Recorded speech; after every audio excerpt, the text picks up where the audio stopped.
আজি ৰাতিপুৱাও আমাৰ জমিয়ত উলেমা হিন্দৰ মাদানী সাহাবে মোক ধমকি দিছে কেইদিনমান আগতে অসমলৈ আহি ৰাহুল গান্ধীয়ে মোক ধমকি দিছে মই আজি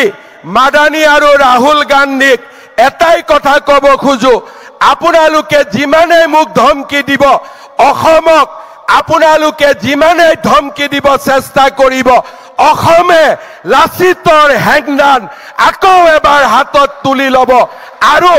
আমি প্ৰমাণ কৰিম যে অসমীয়ায়ো অসমবাসীয়েও ভাৰতীয় লোকসকলে কেনেকৈ জীয়াই থাকিব লাগে আমি তাক জানো আৰু সেই সংগ্ৰামখন আমি আকৌ এবাৰ যুঁজিব খুজিছো আমি জিকিব খুজিছো আমাৰ এটাই কথা চিনাকি মানুহক আমি বসুন্ধৰাৰ জৰিয়তে মাতি দিম চিনাকি মানুহক